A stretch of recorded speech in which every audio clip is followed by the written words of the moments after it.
And so just wanted to acknowledge all of our past neighbors who have passed away or transitioned, and as recent as Mr. Milligan's passing. One thing that was noted in his obituary, and he was a man of historical background. I believe, Sister Rogers, he was in his 90s, mid-90s, 92, a lot of history. But the last part of his obituary stated, given the lives he touched and influenced, given the love and wisdom and joy he imparted to so many, John was truly a man that changed the world. And Amen. so it is my prayer to encourage everyone that's on this call in our community that we continue to move forward in that spirit so that we can make an impact and be part of the people that's going to change the world. Thank you. Thank you so much, Reverend Paul. We're going to move on to our housekeeping rules. Angie, if you could put those up. And I will read through them fairly quickly for those that cannot see the screen and that have called in. During question periods, please raise your hand and you will have the opportunity to ask your questions. Please keep your comments brief, focus, and eliminate background noise. You'll have 30 seconds to ask a question. Limit to one question per person until we've, everyone has had an opportunity to ask a question. Please remain muted unless you are speaking. Angela is going to mute everyone. And as you raise your hand, you can unmute yourself. No shouting or inappropriate language, and please refrain from any rude or disrespectful comments. And again, I know that will not be anyone on this call because, as you know, we are working to bringing our community together and making our community strong. Thank you, Angie.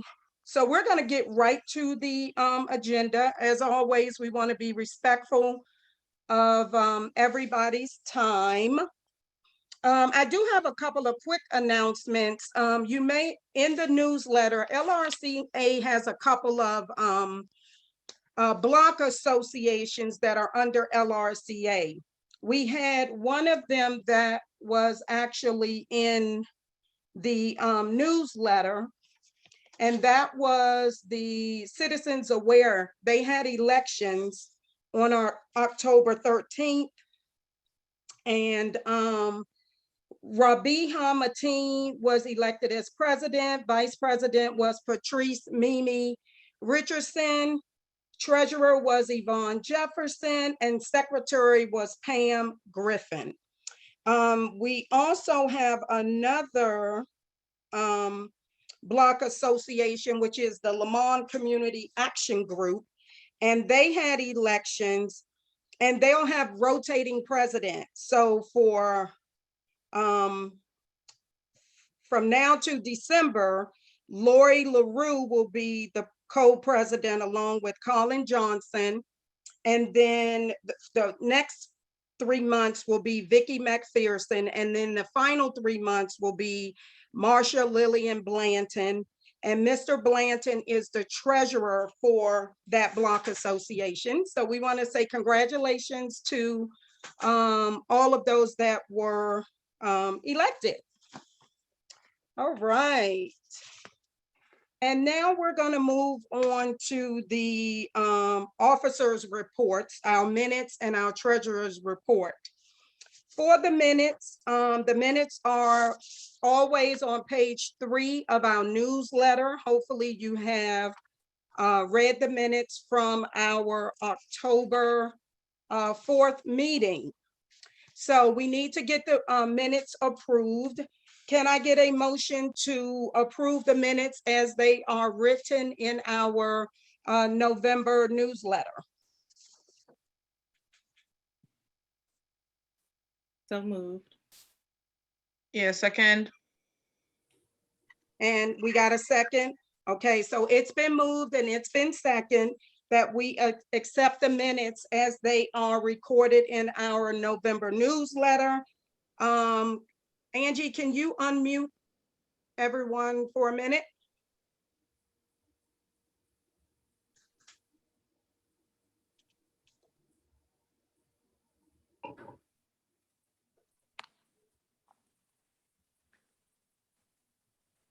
Angie? Everyone should have received a message to unmute. Unmute. If not, Okay, you can unmute yourself by clicking the microphone button. great, great, great. Okay, so all in favor say aye. Aye. Any opposed? All right, so the motion passes that we'll accept the minutes as they are printed in our November newsletter. Next, we have our treasurer's report. Audrey Walker, are you on the line? Yes, I am. Okay. Good evening, everybody. I hope everyone's having a blessed. Can you guys hear me? Yes. Good evening, everyone. I hope everyone's having a blessed and productive week so far. I am here to present the treasurer report. The beginning balance was $7,990.39. There were 2 deposits made since our last meeting, $415 for membership dues and 2 $100 donations. We also had a $65 membership dues as well. There were 2 expenses that we had. We purchased quality printers for $276. Our Zoom fee for $15.89 with an ending balance of $8,178.50. That concludes my report. Thank you so much, Audrey. So can I get a motion to approve the treasurer's report as Audrey Walker just reported to us? I make a motion to approve the treasury report as has already been read. All right, can I get a second? I second. All right, it's been moved in second. All in favor say aye. Aye. Any opposed? The motion passes. Thank you so much, Audrey. Well, All right.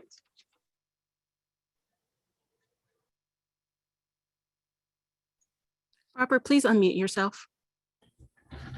Thank you, thank you, thank you. I keep forgetting I gotta unmute myself when you unmute everybody. Okay, so before we get to our updates from our elected officials and our PSAs, we have a quick update from Edwin, Washington. Most of you all know we have a main street that is called the Parks Main Street. So Edwin Washington is the executive director, and he's just going to give us a quick update of some of the fun activities they have coming up in our neighborhood. Edwin, are you on here? Yes, I am. Can you hear me? Yes. All right. Well, good. Thank you very much, Madam President. I would like to say that we are in the holiday season. So the Parks Main Street is once again sponsoring the TPMS Holiday Lights. And what that is a process in which the businesses are involved. There's holiday lights throughout the corridor and the like. So that's going to be happening from November 19th through January 6th. Voting will end December 10th. It will begin November 19th. There'll be more information that I can provide to you, and I'll put in the chat. But last year we had some great turnout. We are looking for, Madam President, a representative from LRCA to be a judge this year, as well as, in keeping with what we did last year, we'd like to have 2 youth judges, one from the Riggs Park area and one from the Manor Park area. We certainly service those 2 business corridors, ages between like the 3rd and 6th grade. So, Madam President, if you kind of help to, if anyone that are interested, should we go through you? I think we should probably, folks should reach out to LRCA, and we'll coordinate from there. Okay. Also going on is Small Business Saturday. That's on the 27th of November. That's the Saturday right after Thanksgiving. This one, it's all about supporting small businesses. Usually we have some banners up, well, in the windows, posters on folks that have different ways in which supporting, but mainly to make sure we are supporting small businesses during that time. And then coming around on Tuesday, the following Tuesdays is Giving Tuesday. That's usually the first Monday after Thanksgiving, and where there's a mobilized effort around the country to where folks are supporting nonprofits like LRCA, the Parks Main Street, and others. But what I'd like to do now, if there's any questions, I'll put some information in the chat about holiday lights and what website to go to. And at this point, I'd like to introduce our board chair, Eric Gravelardell. He is a resident of the Riggs Park area and has been involved. So if I could turn it over to Eric Gravelardell to tell a little bit about who we are and the process and what we're doing and exciting things we're doing. All right, appreciate it, Edwin. Hi, everyone. Eric, and I just, not to interrupt, but I just want you to be aware of the timer, okay? Thank All you. right, appreciate it. I'll be quick. My name is Eric Gravelardell, and I'm the chair of the Parks Main Street Board of Directors. I am a newcomer to the neighborhood. I've been here for about 3.5 years. And soon after I moved to the neighborhood, the Parks Main Street was launched, and I was able to get involved with the organization from the onset. And you'll hear the Parks Main Street talk a lot about the small businesses in our area. And that's because that's how we can really ensure that there are services that meet the needs of our community and improve our quality of life. It's how we ensure that the dollars that we spend here stay here, that there are employment opportunities for our neighbors. And importantly, these are the spaces where we can gather as a community in those small businesses. So the Parks Main Street promotes our small businesses. We provide grants to ensure the livelihood and improve the operations of our businesses. And we work to ensure that our thoroughfares showcase the best of our community. And we organize events to bring our community together, as Edwin was just discussing. And to do all these activities, we get funding through grants and generous donors.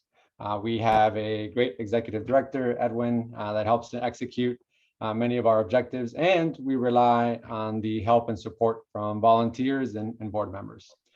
So if you are interested in supporting the Parks Main Street and our mission and want to help guide what the organization focuses on, we are currently accepting applications for new board of directors, and we're always looking for more volunteers. So I encourage you to visit theparksmainstreet.org.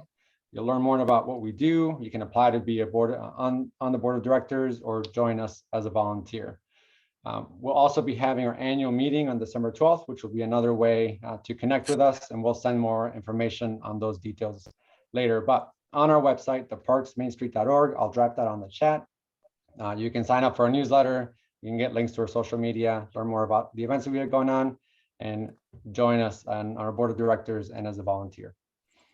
Thank you. Thank you so much, Eric. Thank you so much, Edwin. We appreciate the good work that you all are doing in our community, and we want to support you in any way that we can. All right. Thank you. Yeah. Okay, so I do want to mention just a couple of more things. Heather Rogers on our exec board will be handling our chat function tonight. So she will read any chats that will come through. Let's see here. Okay, so as we move on, again, this is the first meeting that we're using a timer.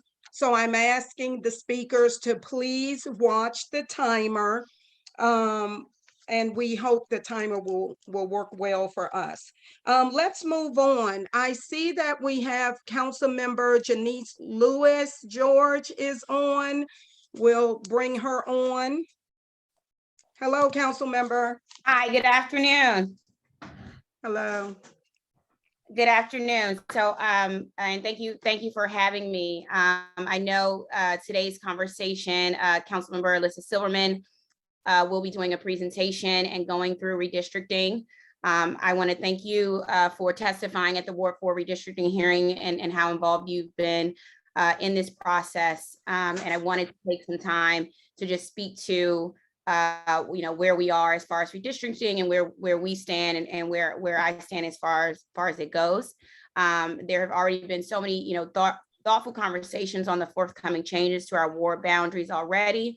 And I expect today's discussion will be just as illuminating and engaging. I have said before that, I think Ward 4 is perfect just the way it is. But of course, we will also be happy to welcome any new residents with open arms as we all work together to rebalance the district wide. And since our ward is a bit on the lower side of the average right now. And so, I lived in Ward 4 my whole life. I love this ward, its communities, its people. And I really think Ward 4 is a beautiful microcosm of the city's diversities. We are urban city hubs, quiet suburban neighborhoods. We are Black and white. And I'm proud to say now we have the largest proportion of Latinx residents in the city. And we are Native Washingtonians and seniors striving to age in place. And we are young newcomers planting roots and growing families. And so my number one priority in redistricting is to protect the vibrance and inclusion of the ward. And this means paying close attention to ensuring no voices are diluted, but especially the voices of Black and Brown voters who have long been the heart and soul of the ward. I'm primarily here tonight. Councilmember Silverman will show you the 3 maps that are now up for consideration. I'm sure many of you have seen map 3, which would expand Ward 4 and make some parts of Ward 5 also a part of Ward 4. And so I'm primarily here to listen to the constituents about the visions and priorities they have for the ward, where the border lines are working and make sense. And also, how you will be impacted, and also to answer any questions, although Councilman Silva will be answering the bulk of those questions. And I want to make sure everyone knows this piece is the district-wide piece. There will be an advisory neighborhood commission piece. I will have to do redistricting around A and C commissions. Our population has grown as such, and we will have to add that. Councilmember Silverman, Bonds, and Henderson have asked that ward council members create a redistricting committee within the wards as it relates to advisory neighborhood commissions. So if that's something you're interested in, please contact our office. We'll start doing some of that work in early January, February, putting some of those pieces together. So if you are just a passionate person about the ANC boundaries, we will be doing work around that, and we'll have another hearing to bring in and engage on that issue. Let me look at the clock. Wait a minute, because I haven't been looking at it. I haven't been looking at the clock. I'm sorry. A few things I just want to note before I head out, events that are coming up. We will have on November 17th, a senior Thanksgiving luncheon at Hattie Homes at noon on November 17th. Sign up for that is going to be go through the Hattie Homes programming, but we will be hosting. There will be music, there will be food, and I will be putting together a senior agenda for the rest of the year and also for the next year, and having that conversations with the seniors to help shape what that agenda looks like for the upcoming year. So please, if you can, attend the senior Thanksgiving luncheon on November 17th and sign up through Hattie Homes. The second piece of that is we are going to be looking to do a turkey giveaway, trying to do at least 2 or 3. I have said that I would like to do a turkey giveaway in the Lamond-Riggs community specifically. So I'll be looking to President Rogers to help pick a location and a time that works. But we will be back and want to do the giveaway in the Lamond-Riggs community. So I look forward to partnering with the LRCA as well as Advisory Neighborhood Commission Commissioner. Both of our advisory commissioners, Allison Brooks, as well as Roya Huff, and making it an event. And hopefully actually Edwin's here. So partnering with Parks Main Street as well to get that done. As you all know, tomorrow is the legislative hearing, November legislative meeting for the council. Not any major things impacting Ward 4 on the agenda, but a number of things impacting the greater city. A vote on the Humanities Arts Commission, which is have had a lot of debate thus far, and some emergency legislation around marijuana. And so those are some hot button issues happening on the council Okay. tomorrow, the legislative meeting. So please tune in, bccouncil.us. I always am on, it's always on my Facebook, BC Council Facebook. So please tune in. Matt will stay here for any other further updates, but I know we got to get this redistricting started. Yes. So in there, please reach out to our office if you have any further questions, and we'll be here listening to what your thoughts are on the redistricting maps. Thanks so much. Okay, thank you so much, Councilwoman. Hey, All right. Do we Pearl, have, do have a, sorry, this is Heather. We do have a concern to share that's not redistrict related. Is that something that we can share right now? Okay, yeah.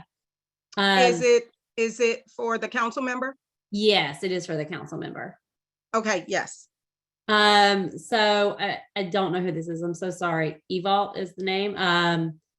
Said that they've had 2 break-ins within the last 2 weeks, and also speeding and wrong turns on the Tuckerman Street Northeast have become concerning.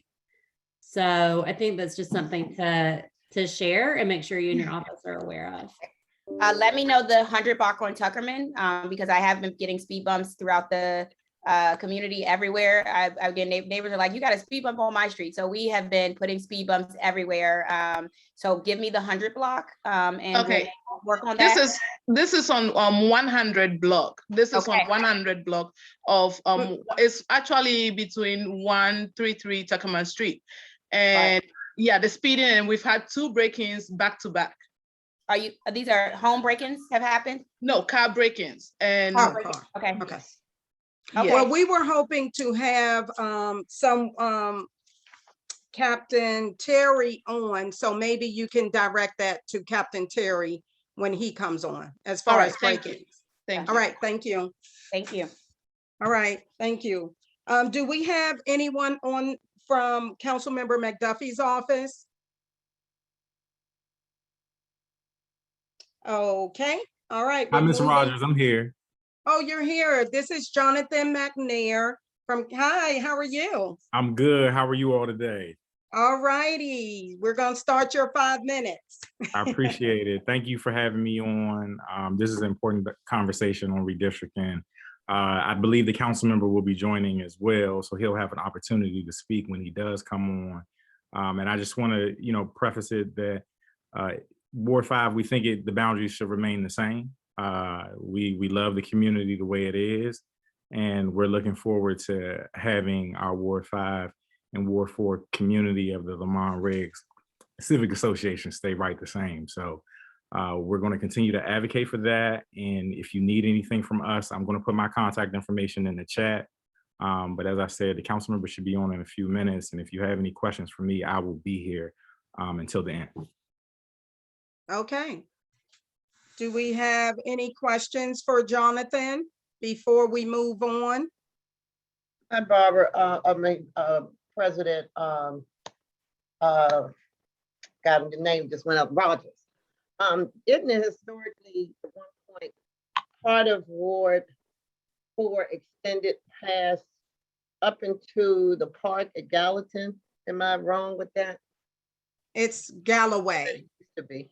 And LaRoya, they're gonna cover all that. They have a map of what is being proposed. So all of your questions, I think, will be answered after the redistricting subcommittee gives their presentation. Okay, I just Okay. stated that it was historically Ward 4 one point before it got redistricted before. That's what I was stating. But okay. Okay. All righty. So any questions in the chat for Councilmember McDuffie? Heather, none? No questions. I think Ms. Marsha Pender had a great question about redistricting. I think that may make more sense to talk about after Councilmember Silverman Okay. does the presentation. Okay, sounds good. Let's move on to the MOCAs. Do we have any of the mochas from Ward 4 or Ward 5 on the line? Yes, ma'am. Good evening, Ms. Rogers. How you Hi, doing? It's always a Anthony. pleasure to see you. Yes, how are you? I can't complain. You know, last I checked, I'm on top of the dirt. The dirt isn't on top of me, so I really Okay, can't complain. okay. I'm not going to take too much of y'all's time. Just want to share a few quick updates about what we have going on and some of the operational changes that are going on within the district, and especially as it relates to us on Ward 4. I do want to highlight that as of yesterday, we have about 74% of DC residents are either partially or fully vaccinated, and almost 90% of DC residents who are seniors, 65 and older, have been fully vaccinated. So we're very excited about that. Leading up to, we are almost able to provide vaccinations to our youngest residents, which are 5 to 11. The FDA, Food and Drug Administration, authorized the Pfizer COVID-19 vaccine to be given to children aged 5 to 11. On tomorrow, November 2nd, the CDC is expected to meet and make its recommendations. The final step in the authorization process overall is the approval from the CDC director. And once approved, the vaccines will then be shipped out, and DC is expected to receive about 24,600 or so doses that will be distributed to pharmacies, hospitals, health centers, things like that, specifically for our youngest residents aged 5 to 11. For folks who may have had the opportunity or are curious about the booster shot, currently residents aged 65 and older, 18 years or older with an underlying medical condition, and residents of long-term care facilities who are currently eligible to experience and receive the booster shot, only if they've received their second dose before April 18th of this year. And again, like we did with the rollout of the vaccine in the district, the boosters kind of happen the same way where, we're doing it in phases so we can kind of control where it's going and who's getting it in an orderly and efficient fashion. As many of you may be familiar with, on a non-COVID related measure, Mayor Bowser has partnered previously with the Department of Human Services, DHS, to launch what we call Home for the Holidays, which is our attempt to house our unhoused neighbors during the holiday season, especially when we know it gets really, really cold and inclement weather is more prone to happen. This year will be our 5th annual year doing it. Started in 2017, and we look forward to continuing to make sure that our unhoused residents get the support that they need, especially during the holiday season. As we transition from one holiday to another and one season to another, I do want to provide some updates in terms of DPW leaf collection. And since Halloween was yesterday, gourd and pumpkin collection. And I see I have about 2 minutes left, so I'll try to keep this very quick.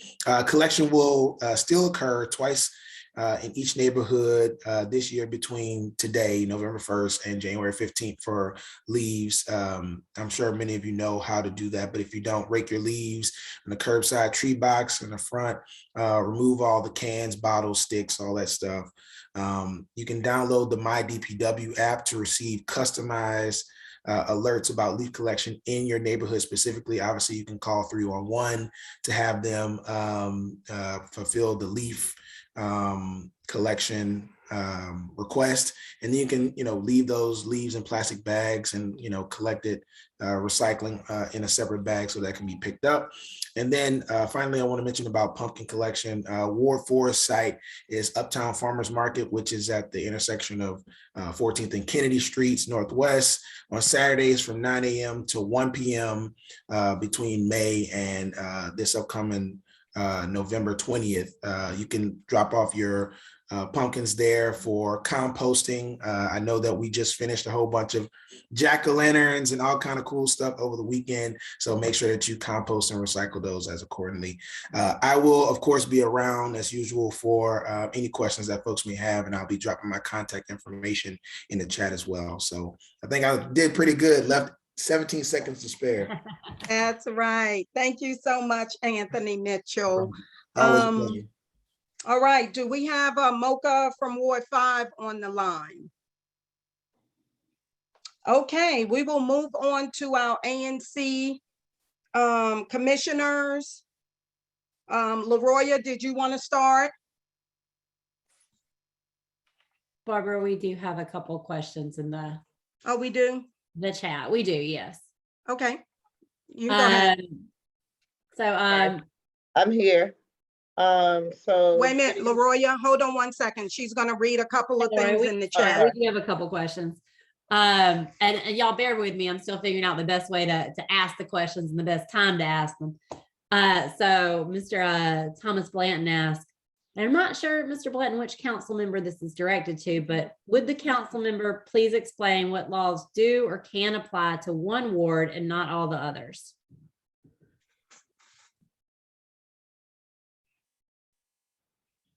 Mr. Blanton?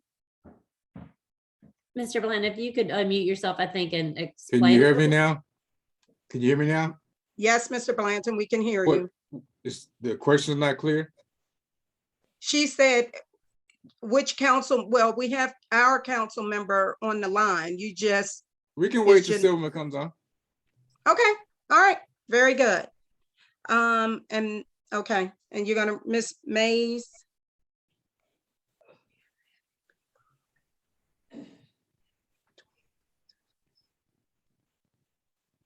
Heather?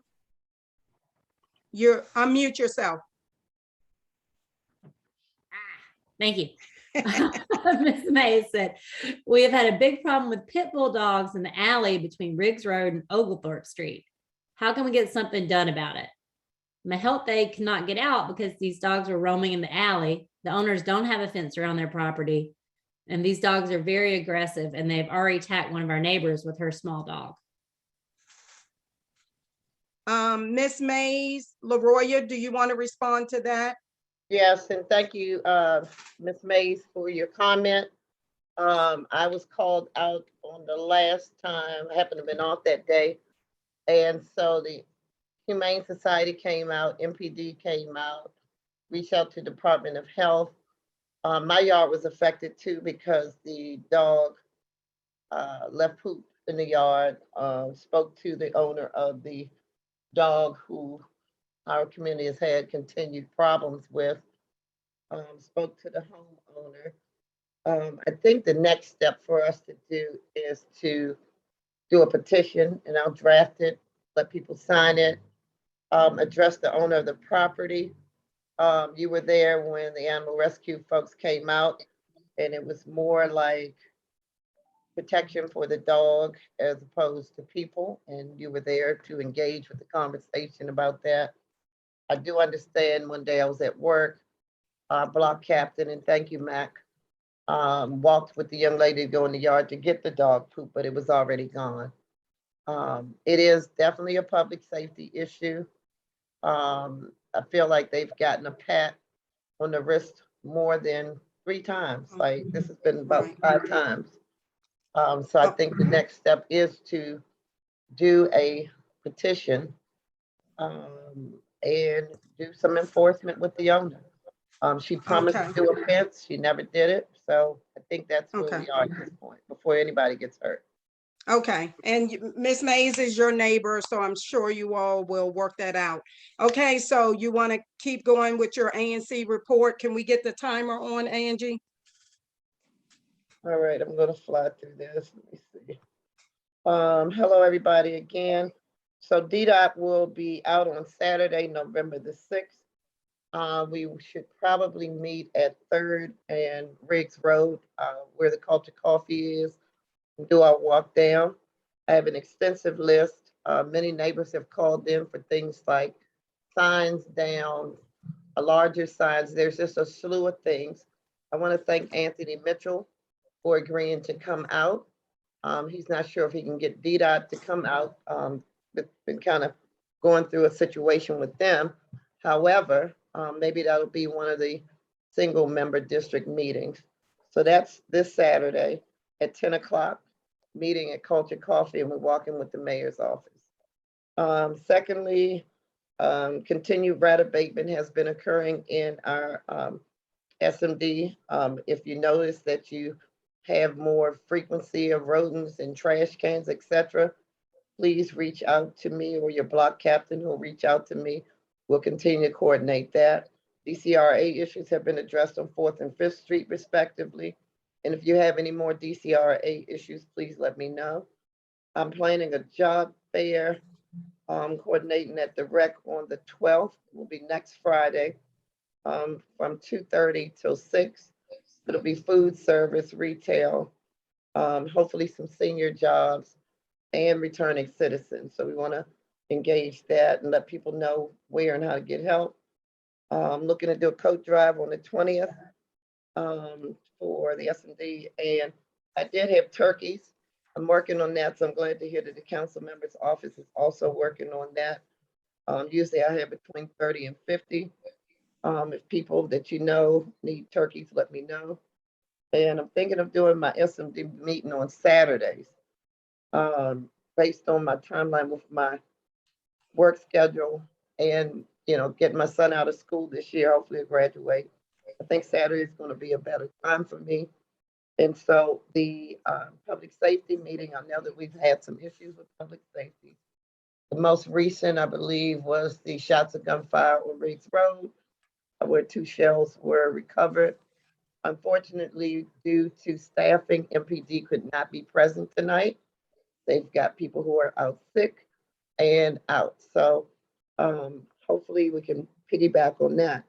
And there is the sector meeting that's held, and Allison can correct me, I think it's the first Tuesday of the month. And so we can always join in on that. But of course, public safety goes deep in terms of safety in our neighborhood. I know sometime when I go out in my alley at night, I'll see people who I've not seen before walking in the alley. It is alarming. Don't want any incidences to happen. So we'll push for cameras. I'm still going to be pushing for the cameras to come back for free. Know that seniors don't have the ability to get it. So I think collectively we have seniors in the community that are on a fixed income. And, we need to work together to try to see how and if this can come back. It was very helpful. A lot of neighbors got it. So that's it for me. I'll take any questions. Any questions for Commissioner Huff? Yes, hi, Commissioner Huff. Mrs. Pender says, would you still want toys, and will you still be wanting toys in December? So yeah, it's going to be breakfast with Santa.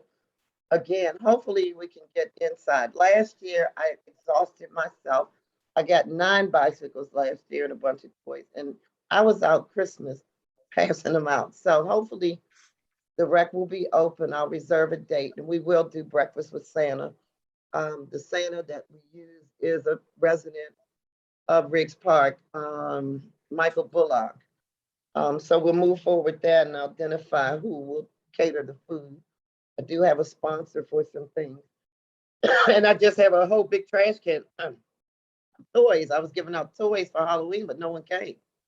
So yes, ma'am, to answer your question, I'll look at December, like the year I did it, somewhere around that time, but the coach feel like kids need coach before then. And so I also engage some of the students that LaRoya, as you're moving, your voice is going in and out. Sorry Can about you that. Someone's repeat at the my door. last thing you said? No, I said I'll also reach out to LaSalle to Okay. see what that looks like. Thank you. Okay. All right. I see we have Mr. Hunter from the Mochas from Ward 5 in the chat. Did you have an update, or did you just want to provide your information?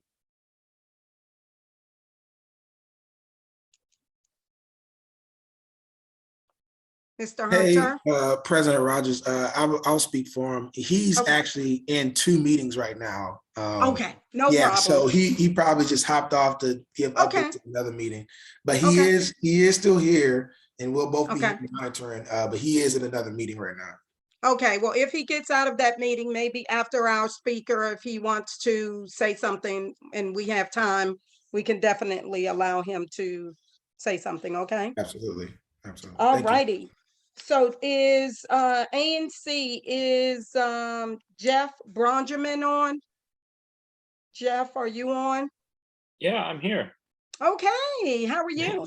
Good evening, President Rogers, and thanks for giving me the opportunity to speak. It's great to be here and see everyone. Okay, It's been a few months since I've been able to attend an LRCA meeting, so I really appreciate the opportunity. I don't have a lot to say. I'll just make a couple of quick remarks. One is the fit lot, the outdoor exercise equipment was installed at Lamond-Riggs on the north side of the recreation center. We asked them to come present at one of our ANC 4B commission meetings about it. They were supposed to be on our agenda for our October meeting, but we actually ended up pushing their presentation to our November meeting. So that'll be the evening of the 22nd. AARP should be there to talk about that and how it'll work when there's actually programming there next year. Because we sort of, by the time it got installed, I think we missed most of the good weather. So that's one thing. And the other is one of the items that I've been spending most of my time as a commissioner on, and for the past year, has been proposed development at 6101 Sligo Mill Road Northeast. That developer submitted a design. This is what is now the Hampshire's community. That's the big building there on the backside or north side of the Hampshire's community on Sligo Mill Road. There was a approved design for that building, and the developer was never able to build it. And so now 10 or 15 years later, it's vacant, blighted on the neighborhood.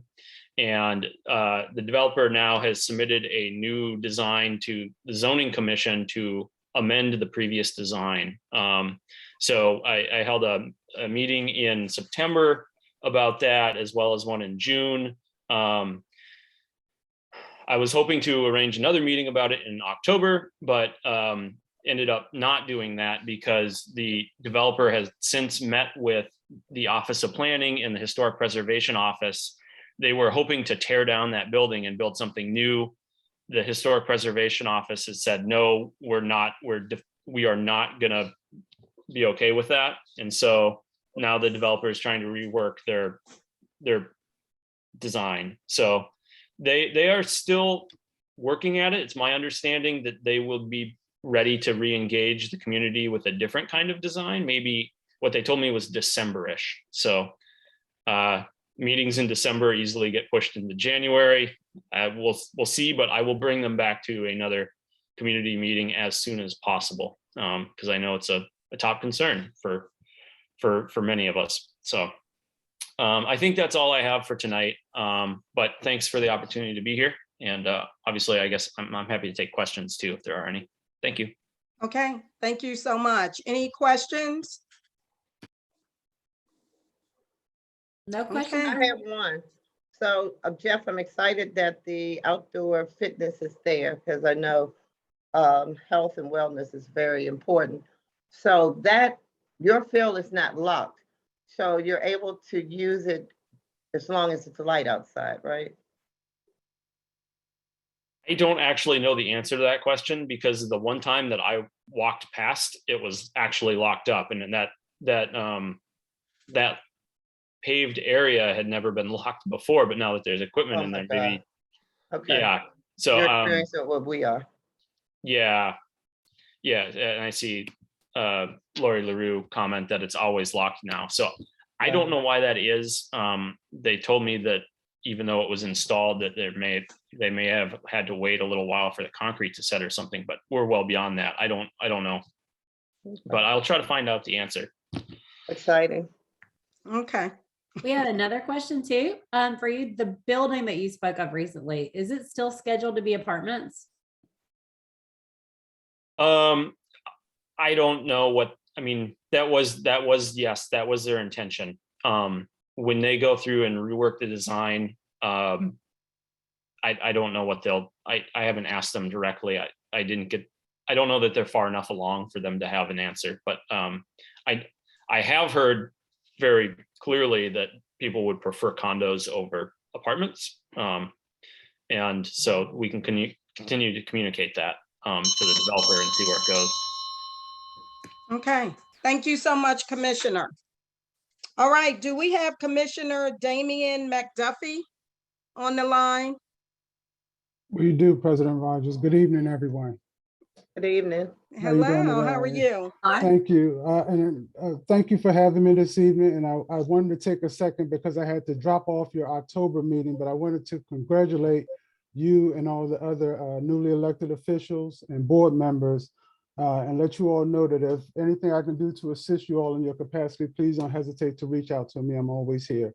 Okay. Thank you. Yes, ma'am. I don't have a lot of updates. I will be sending out notification this week that I am having my next S&D meeting on November 17th. That's Wednesday between 7 and 8 p.m. I'll be sending that email out and I'll be putting my contact information in the chat if anyone wants to join that listserv and participate in that meeting. I appreciate that.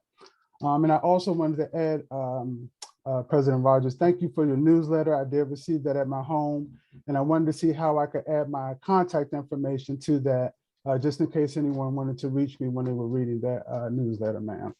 But that's all the updates. That's all the updates for me, unless anyone has any questions for me. Yes, you can email me at barbara@lrcadc.org. Yes, ma'am. I think you responded to my email earlier. Yes, You can just email me what is it you would like for us to add to the Yes, newsletter going will do. forward. Thank you. Sure. Any questions? Heather, any chat? And just a heads up, President Rogers, that again at 8 o'clock, because we have our citywide ANC commissioner meeting, I'm going to be dropping Yes. off, but my contact info will be there in case anyone wants to reach out to me. Great. Thank you so much. Okay. What about Gordon, Commissioner Gordon Fletcher? Is he on? Okay. So I haven't left anybody off, right? I think we've covered, oh, I have an update from Commissioner Allison Brooks. Oh. She could not be with us tonight, but she did text me her update. And she says she wanted to apologize on behalf of Chick-fil-A. Some residents experienced some outages this week, I think, as well as last week. And I think everybody thought it was relating to Pepco. But we found out that it was actually work being done at the Chick-fil-A. Her contact person is out of the country at this time, which is also why we didn't have them at this meeting, but we will have them at our December 6th meeting for a comprehensive update on the Chick-fil-A site. So she wanted to apologize on behalf of Chick-fil-A. She also mentioned that the Art Place will be attending their November meeting, which will be their last meeting of the year. And also Pepco is finished the work on Riggs Road and Blair and is now installing a traffic light at First and Riggs as previously planned. So that is an update for from Commissioner Allison Brooks, and her phone number is 240-423-0826.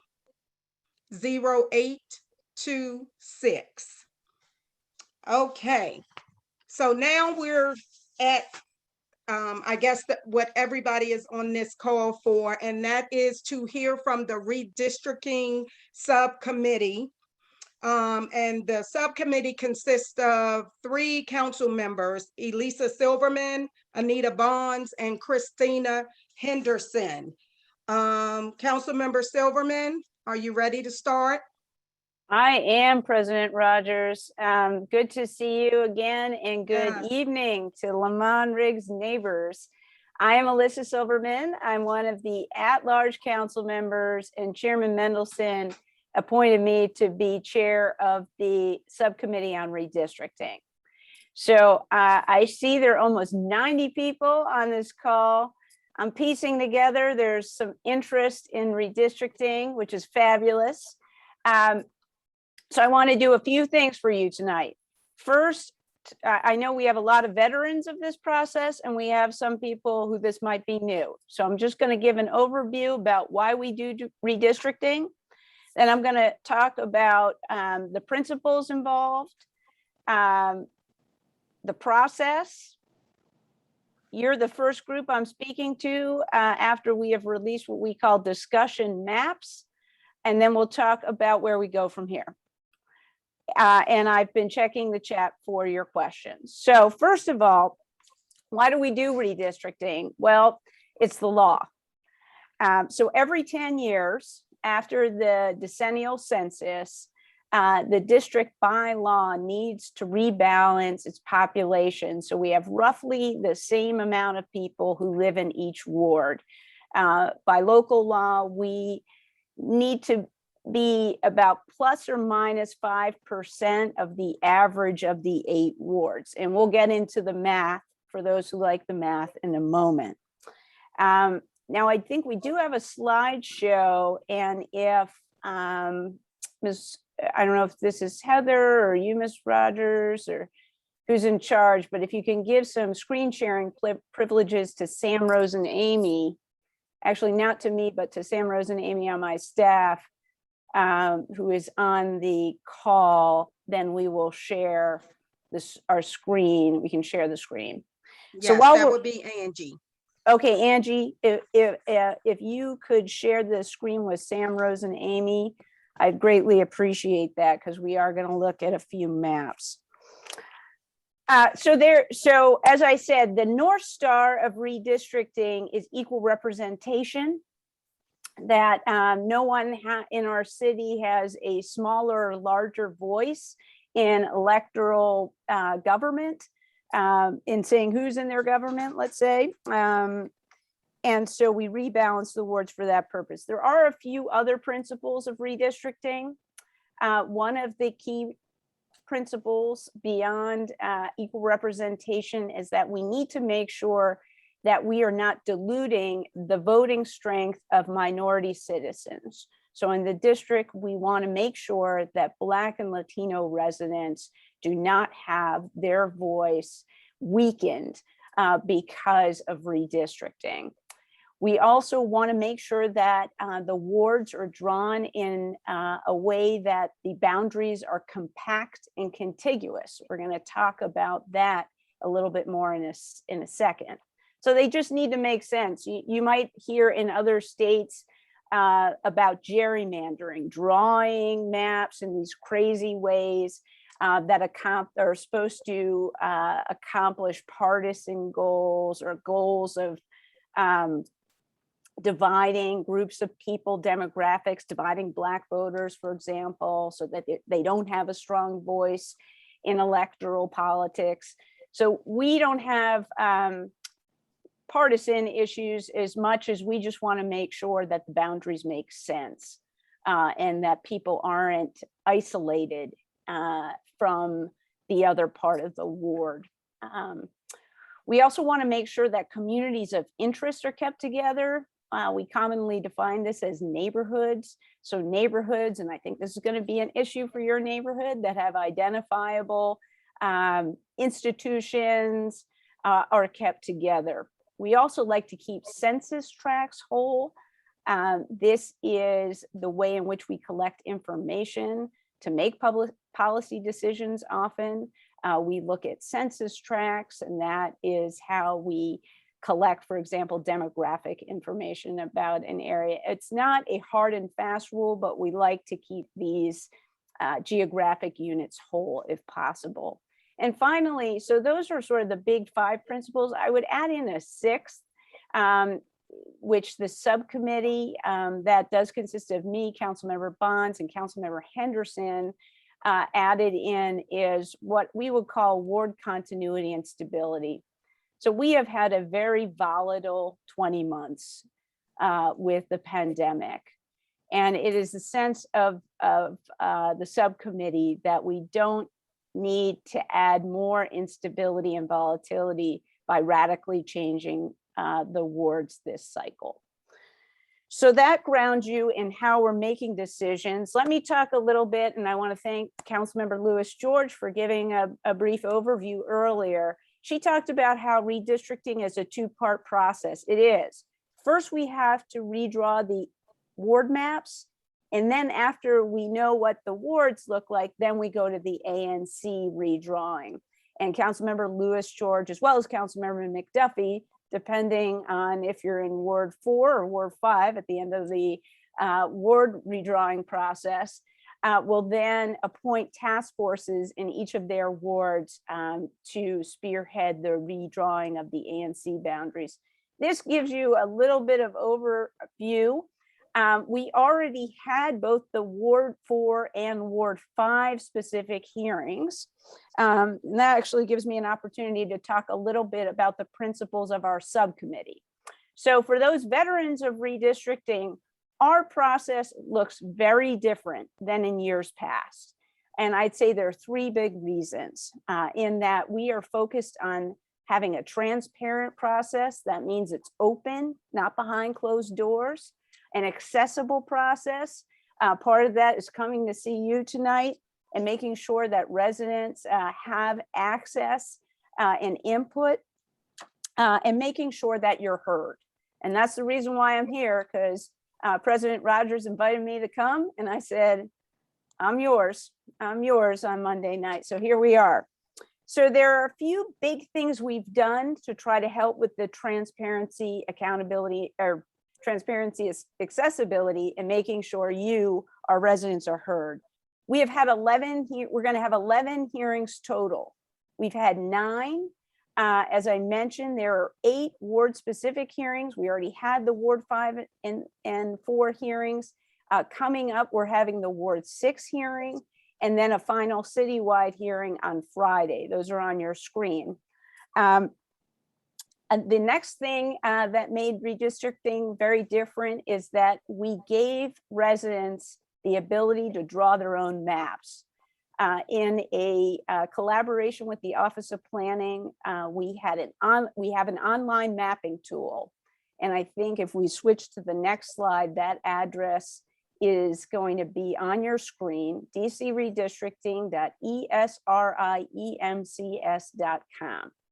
Now, what this allows you to do is draw your own map based on our new census numbers. And it looks very much like what's on your screen. That actually are the current district boundaries and current population. We're going to get more into that in a second. Now, we do have a very new, this is like, you are the first people we've talked to about this. Today, we released what we call 3 discussion drafts. These are 3 maps that were drawn by district residents, including a Ward 5 resident. So a Ward 5 resident, a Ward 6 resident, a Ward 7 resident. Their maps were picked out of the more than 130 that we received. And you might say, well, why did you pick those 3? Well, we picked those 3 because they adhered to the principles we talked about, and they also made what we think are some of the key decisions that we need to grapple with in redistricting.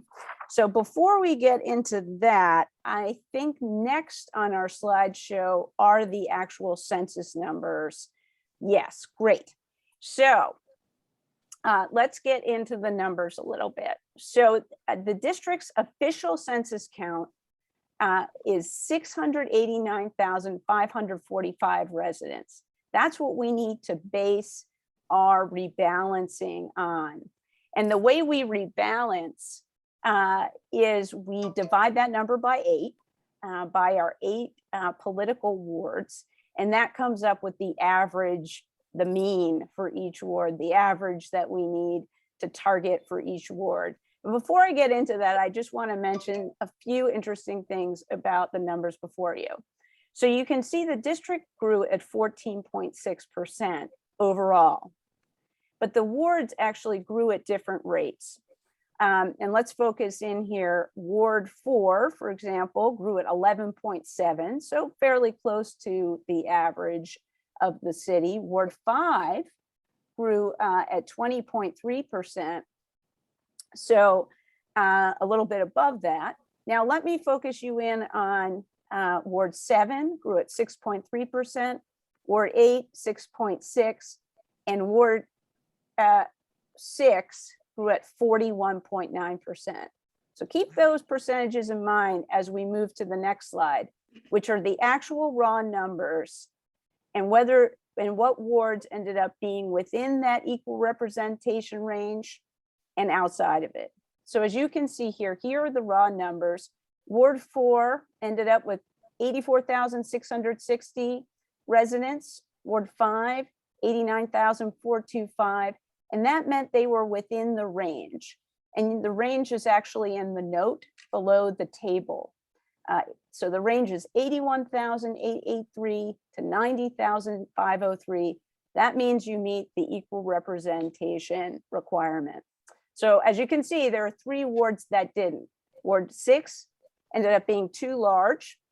Ward 7 and 8, too small. The one thing I want to pause on is that it doesn't mean Ward 7 and 8 lost residents. It just means they gained them at a much slower rate than the other wards. That's why I paused on that last table. So what does this mean for redistricting? Well, it means that there are 3 wards I can tell you absolutely have to change their boundaries, 6, 7, and 8 by law. I think that was a question in the chat. We have to do it. Now, it means that wards 4 and 5, and I know Councilmember Lewis George thinks Ward 4 is just perfect as is. And I think Councilmember McDuffie would probably make the same comment about Ward 5. But actually, as it shows, you're within range, but that doesn't mean that we might not make decisions in the other wards that could impact wards 4 and 5. So let's move to the next slide, which okay, so we're going to talk about the discussion maps. So as I talked about, what's really new for redistricting is how open and transparent the subcommittee has tried to make this process. So we've chosen 3 maps, and as I mentioned, these contemplate some of what I would consider the big decisions in redistricting. Now, I will tell you that 2 of the maps, I think maps 1, so we have discussion maps 1, 2, and 3.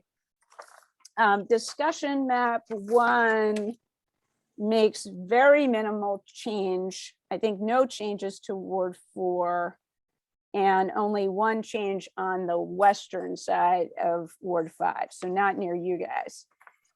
Ward 2 also makes minimal changes, but the map that I think everyone is here for is map 3. So map 3, as you can see, and we have the graphic in front of you, makes a change to the Ward 4-5 boundary. So your current boundary is South Dakota Avenue and Kennedy Street. And that's the red dotted line you see. And what mapmaker number 3, who actually is a Ward 5 resident who submitted this map, he proposes to bring the boundary a little more southeast and have the Ward 4-5 boundary at Galloway Street. So that would shift, and because no one's moving, I just want to be clear, we're not moving your house and putting it in Ward 4 or Ward 5, but we're shifting the boundary. So this map maker proposes shifting the boundary. And I will say that we, Ms. Rogers, President Rogers, want to thank you for testifying at the hearing. You offered your testimony. We did have a resident who I believe is part of the discussion tonight, Gavin Baker, who testified that he believed that the boundary should move. I think we have others who want to keep things status quo. So what I'm here tonight is to hear from you, as well as answer some of your questions. I'm running out of time, Madam President. So let me just talk about the process from here, and then we can proceed as you see fit. So the process from here is that we'd love for you to testify at the 2 hearings this week, even if even though it's a Ward 6 focused hearing on Wednesday, you're welcome to testify. The Friday hearing at noon, and I think we might have a graphic on the screen with with the final hearing dates. Can I just interject? Yeah. I think everyone on the call would agree, we are actually ahead of schedule. It's just 8:06. Our Oh, okay. meeting is to end at 8:45, so we do have some Great. extra time. So we will let you finish your presentation, and then we have quite a few questions in the chat. So we'll Well, give you a few more minutes. Thank you, Madam President. Well, I'm almost done with my presentation, so maybe I'll just start going through your questions. So what I was going to say is the process from here is we've put these maps out, and I want to emphasize a few things. So first, where do you find these maps? It is on your screen there. You can either go to alyssasilverman.com/redistricting, and we have a whole page on redistricting in bold at the top. You can access these maps, and we have an explainer to really explain the entire process, but it's very breezy reading. You can also use the mapping tool. And I will say that the mapping tool has a few tricks, but what's really great about it is then you can start looking at these maps and, for example, overlaying the current ward boundaries, ANC boundaries, census tracts. So there's a lot of cool stuff you can do with it. That's how you access the maps. So we want to hear from you. As I said, this is a process that is different than in prior years where decisions were made behind closed doors, and then all of a sudden you find out about a map and like, oh my goodness, the boundary changes near my house. What do I do? So we want to give plenty of time to get your feedback. So we want you to look at the maps and give us input, either by testifying, submitting testimony. You do that by emailing redistricting@dccouncil.us. I think we have a slide that has that information. There we go. You can also call us. If you're not comfortable with email or don't have access to email, give us a ring, 202-350-1521. We'll transcribe your message. You can also still send us a map. You can look at these 3 residents and say, you guys didn't do a good job. I got a better idea. Send it to us. I wanted to prove to you this wasn't some box checking exercise. We read your maps, and we picked 3 that we thought were good. But we will do further refining. And one point I want to make is that it's not choose map 1, 2, or 3. It's okay, I'm looking at map 1. I like this. I don't like this. This makes sense. I don't think this makes sense. So I wouldn't think of the maps as a whole, but as a collection of choices that map maker made. And so you want to look at the various choices they made. In the end, the subcommittee will have to come to a final map. That will probably come in the next few weeks. We're going to take all the input. I'm going to talk to my colleagues on the subcommittee, as well as my additional 10 colleagues on the council. We're going to hear from you even more. I think we have at least 30 people signed up for the Wednesday and Friday hearings apiece. And then we're going to have to make some final decisions. And then it moves through the legislative process like any other piece of legislation. So that's the presentation, Madam President. We can go into questions. Okay, and I just want to mention one thing. To testify on Friday, the deadline to register is tomorrow. Is that correct? I think it might be Wednesday. Wednesday? Okay. I think it's Wednesday, but here's what I'll say. If you can give the earlier you let us know, the higher you're going to get on the witness list. So let us know as soon as you know that you want to testify. We can always take you off too if for some reason you can't make it. Sure. Okay, so Heather, would you prefer to read the chats, or do you want Heather Rogers to read the chats? I can. So there's a number of sort of big and small questions. So let me try to let me try to address them. And So- we really want to hear from the residents that are in Ward 5 in the area that we're discussing. We really want to hear from those people. For those of us who, we all have opinions, but we really want to hear from those people who are in that part of Ward 5 that may move to Ward 4. So I'll let you answer So let the me just question. say, Madam President, this is a Ward 5 residents recommended changes, you know, Okay. this is not from the subcommittee. Okay. But we did receive testimony, as you know, from at least Mhm. one resident in this area that advocated for a change. Sure. So I just want to make that clear. But let's start with the question. So first one I see is I'm going to move up. Councilmember you wanna go Silverman, ahead? I'm sorry. I just want to make sure there's one really far up from previously, so I want to make sure you get that one. I'm going to read that out if you don't mind. Sure. Are we looking at the redistricting with the addition of our new condos and townhouses, et cetera, that are on their way to being built? I'm adding that part. Very close. A lot of new residents are coming in, but they're not there yet. Okay, so that's a good question. We base the rebalancing on the 2020 census count.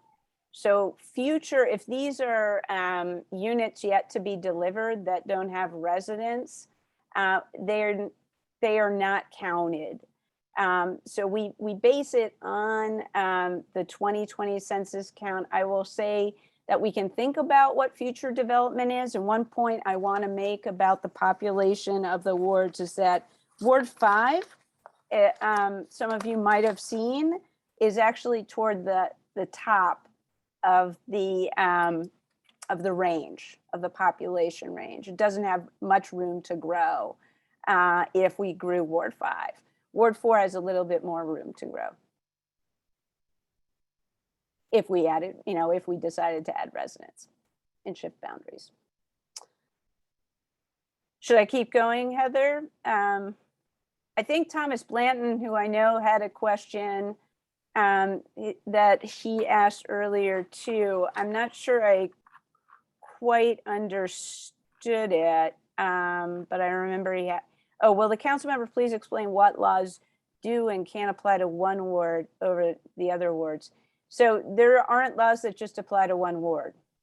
So this is both federal and local law, and it applies to the practice of redistricting. Those are some of the principles I talked about, like equal representation, making sure that the voices of Black and Latino voters are not diluted in the rebalance maps. Those are, federal and local law. There's a question about whether the current, whether any of the 3 resident map makers, and I'll say one is from Ward 5, one is from Ward 6, one is from Ward 7, whether any of the sitting council members would move out of their current ward due to boundary changes, not in these proposed maps. So one, Ms. Evans, I believe, writes that she wants to make sure she writes in that it will be read. Ms. Evans, I have read testimony and I've read all 130 of the maps submitted. So I got a lot of faults in my life, but one of them is that I am thorough. So your testimony, I guarantee you, will be read. But I understand your point that it's more powerful sometimes to deliver it in person. Let's see, Ms. Cockrell writes, LRCA's boundaries include Ward 5 at both SMD, ANC 5A01 and 5A08. Why would only one SMD be moved? So here's where I'm going to use the prestigious subcommittee chairman's discretion and say that I'm going to focus tonight on the ward redistricting. I can come back with council members Lewis George and McDuffie to talk about the ANC redistricting, but tonight we're going to focus on the ward boundaries. So I am going to punt. I'm sorry, Ms. Cockrell. Let's see, the map maker of map 3 lives in Trinidad. Well, that might be true, but he is a Ward 5 resident, and this is one of the maps that we chose. As there have to be changes towards 6, 7, and 8, why not redistrict 6, 7, and 8? Wouldn't that resolve the issue? This is Rabaha. So I'm going to answer your question, Rabaha, by saying repeating a little bit of what I said in the presentation. So Ward 6, 7, and 8, I can say with certainty, the boundaries will change. In terms of wards 1 through 5, where we saw that those wards were within range, they could change, but it is not required by the equal representation rule. But sometimes the changes that we make in 6, 7, and 8 will impact other wards that are contiguous, that border each other. Let's see, let me go back to Ms. Evans here. The third discussion map, so that is the map we're talking about that would have the boundary change with wards 4 and 5, keeps the Lamond-Riggs neighborhood divided between 4 and 5 and also splits Census Tract 95.08. The proposed change doesn't make sense and no rationale is provided for this change. The treatment appears to be very haphazard. Ms. Evans, I appreciate your comment, and that is exactly the input we're looking for. I can't emphasize this enough. You know, it doesn't adhere, this boundary change doesn't adhere to the principles of keeping communities of interest together. It splits census tracts. That's exactly the kind of feedback we're looking for. It looks like Mr. Baker, who testified before us. Good to see you again, Mr. Baker. Thank you for your comment. Mr. Oliver also asked about the census tract being split. That's a very good question. I am not sure why the map maker made that decision. I think perhaps to have a clean, he thought it was a cleaner ward boundary. I will admit to you, it's a little puzzling to me because Kennedy Street seemed like also a fairly clean boundary. Let's see, I think those are the majority of the questions I see right now, and I see my time is up a little bit. So I do want to recognize that we've been joined by one of our subcommittee members, Councilmember Anita Bonds, and I'm just wondering, Madam President, if you would be willing to give Councilmember Bonds a moment to greet the Lamond-Riggs neighbors as well.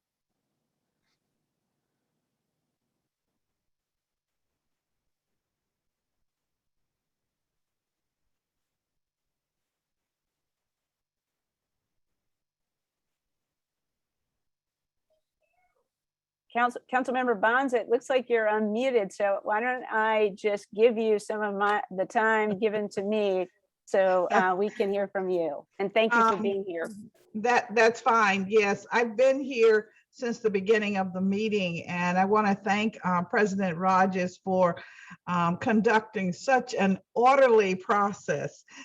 We all should use your timer, and I watch people comply.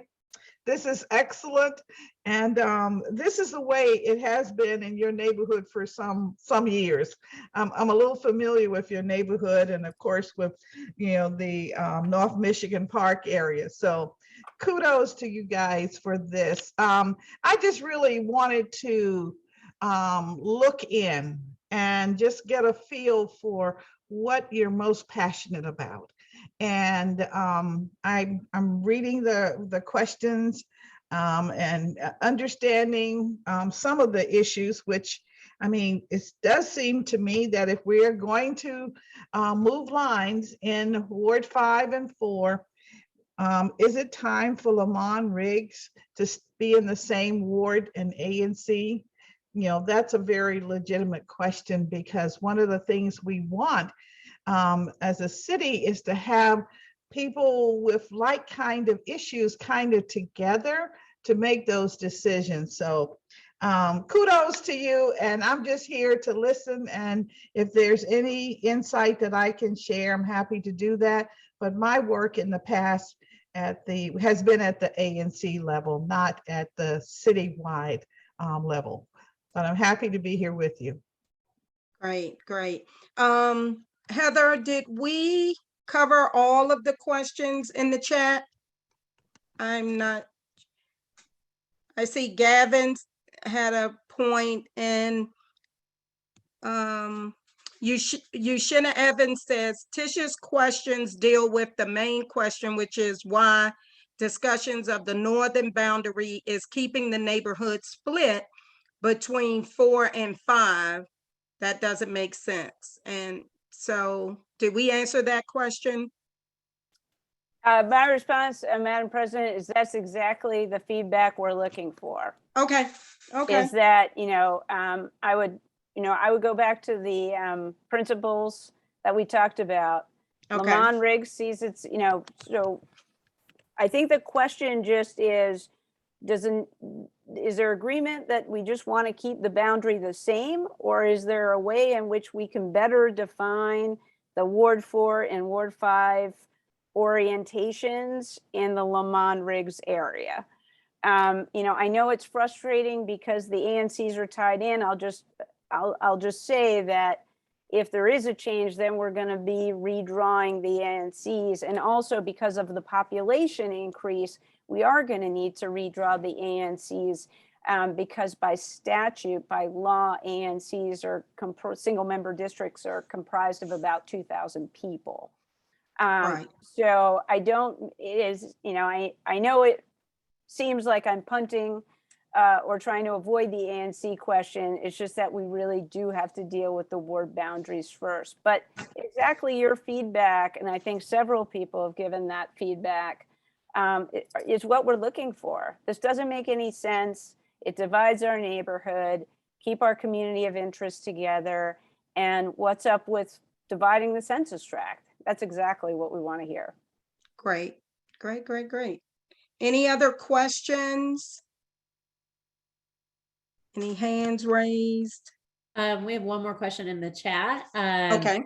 Will redistricting affect school? Oh, two more actually. So first, the park's Main Street boundaries now include wards 4 and 5. With the proposed change, it seems that only one ward will be represented. That's more of a comment. I would think so. It looks like it map wise.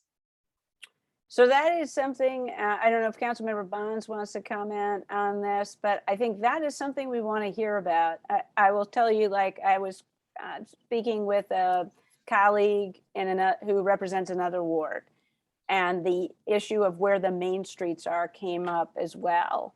So that I can't emphasize enough. We're trying to hear from you. So tell us, like, hey, how does this work with the main street? That's exactly what we want.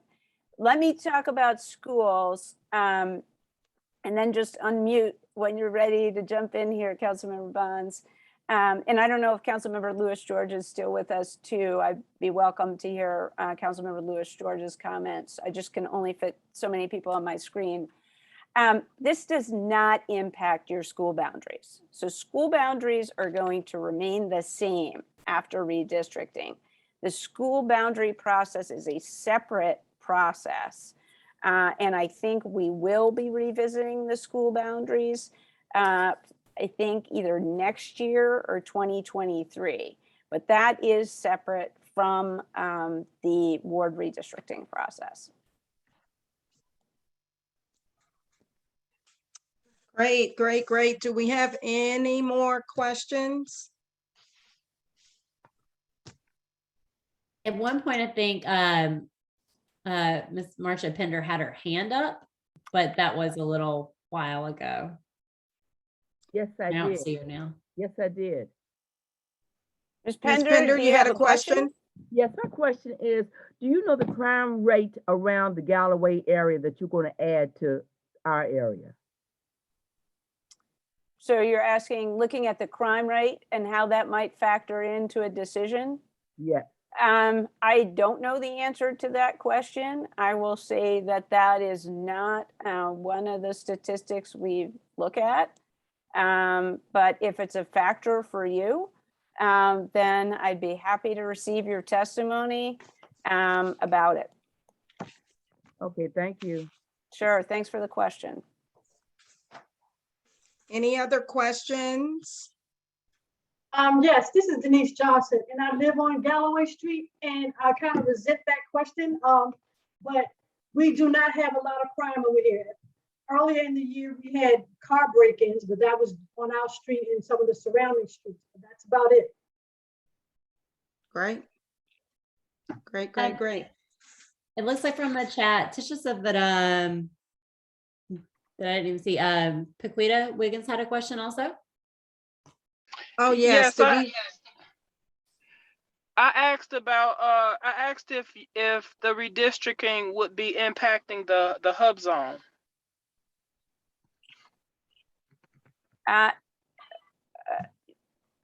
So there's districts for the hub zone, and they're like they're lined off, and it's very similar to how the same mapping lines with that occur with redistricting. So I was wondering. This is the economic development hub zone you're talking about? Yes. Okay. Yes, ma'am. So again, just like the Main Streets issue, we do not factor that. We do not use that as like a guiding principle. But if you want to bring it to our attention and how a hub zone might be divided by a certain boundary drawing, then you should bring it to our attention. I'm asking, will it impact it? Will the redistricting include like redistricting the hub zone lines too? No, it won't. No, Okay. those will remain the same. Okay. I'm sorry, I didn't understand your question. Okay, thank you. Yep, sure. And one other question. Will we be hearing from Councilmember McDuffie tonight about this? That's Well, probably for President they- Rogers. Right. Well, I think earlier I think he has another meeting the same night as this meeting, but from earlier mentioned that he was going to try to get on this meeting. But what we can Ms. do Rogers, is maybe. this is Jonathan. I'm here. I just wanted you're absolutely right. Councilmember McDuffie is in another meeting, but he's trying to make it over. I'm continuously talking back and forth with him. Okay. So President Rogers, I just want to give a little airtime. So we did have one of your neighbors testify, Mr. Baker, and I see he wrote in the chat his reason for wanting to shift the boundary. So I think what we're looking for is feedback, and he's looking for feedback, frankly. So he writes in the chat, my suggestion is to bring all of Lamond-Riggs into the same ward in A and C. I'm not sure if Mr. Baker is agnostic about which ward, like whether it be 4 or 5. But I think his point is let's put the neighborhood all in one ward.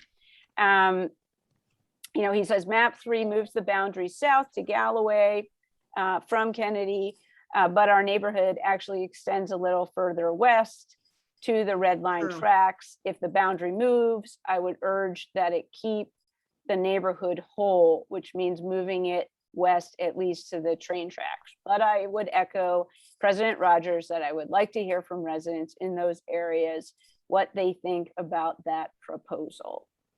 I will also say, and I know Jonathan McNair, hi Jonathan, said that Councilmember McDuffie can't be in 2 places at once.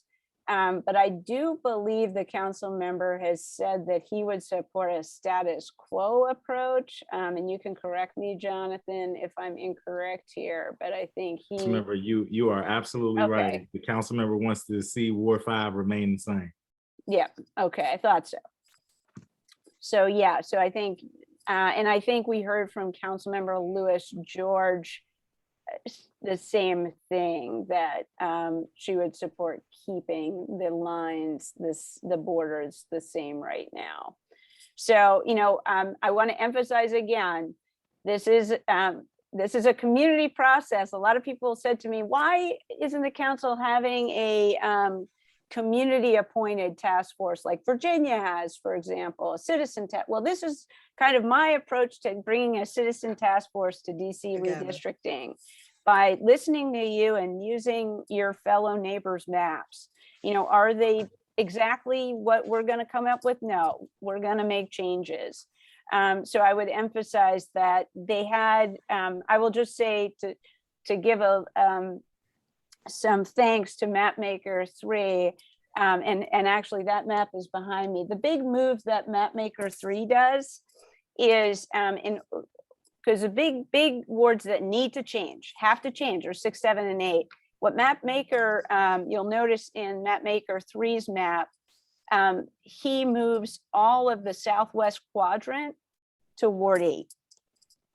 And that's how he reduces the population of Ward 6. He increases the population of Ward 8. And then he makes some alterations to Ward 7 and Ward 2 on the eastern side. Shaw, as some of you know, has kind of ping-ponged back and forth between Wards 6 and 2, and actually a little bit of 5 is kind of wedged in there too. So actually all 3 map makers make some changes in the Shaw area. But what I want to focus you guys in on is the compact and contiguous. So, you know, Ward 5, it's actually easier for me to look back here. Here's Ward 5 back here. So the wards that will impact Ward 5 are the ones that border it, right? So Ward 7, Ward 6, Ward 2, Ward 1, and Ward 4. You know, and so I will just say that Ward 4, as we heard, is perfect according to Councilmember Lewis George, but is within range. Ward 1 is within range too. Ward 2 is actually just creeps above the acceptable range. It's actually 21 people above the acceptable range, so it has a lot of room to grow. And it borders Ward 6, which needs to shed people.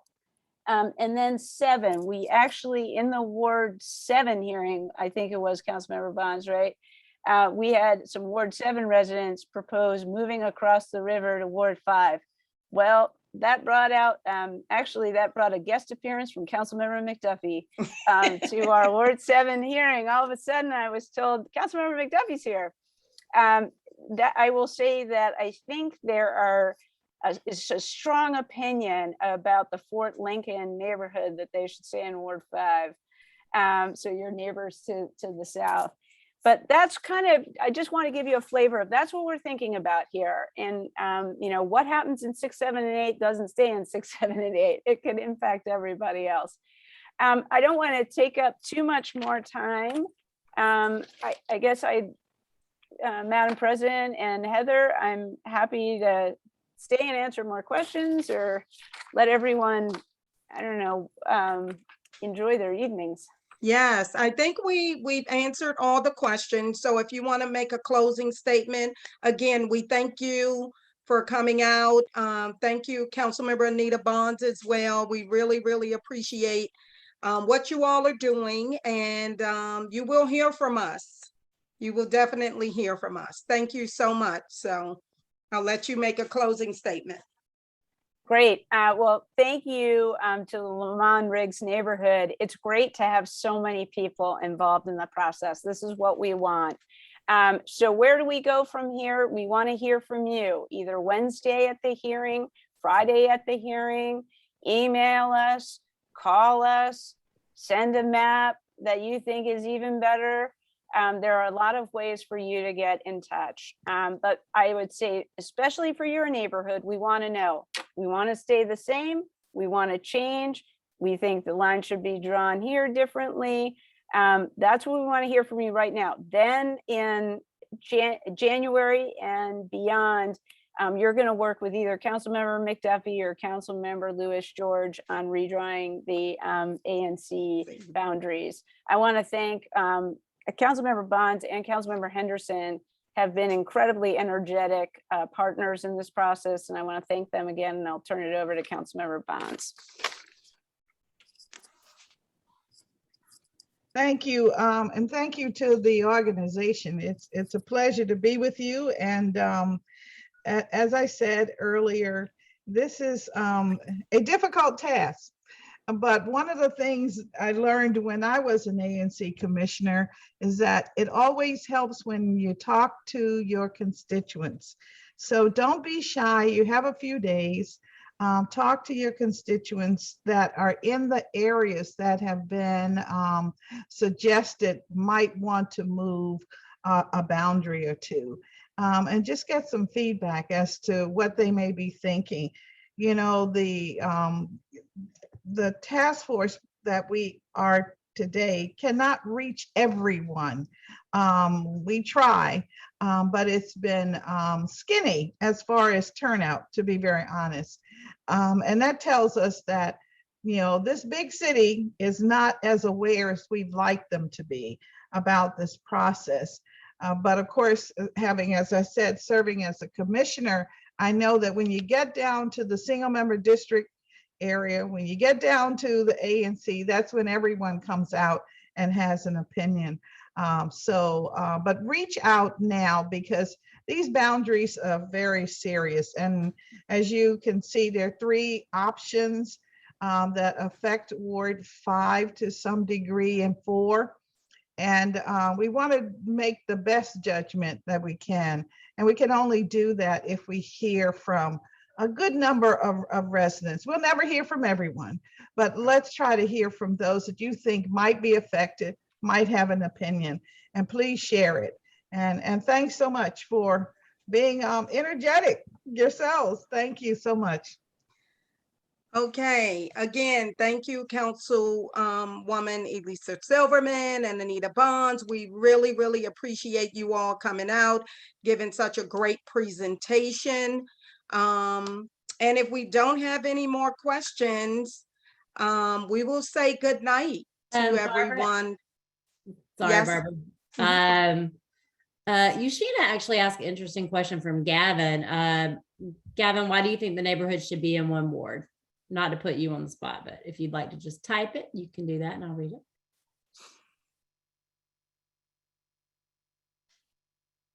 Hi.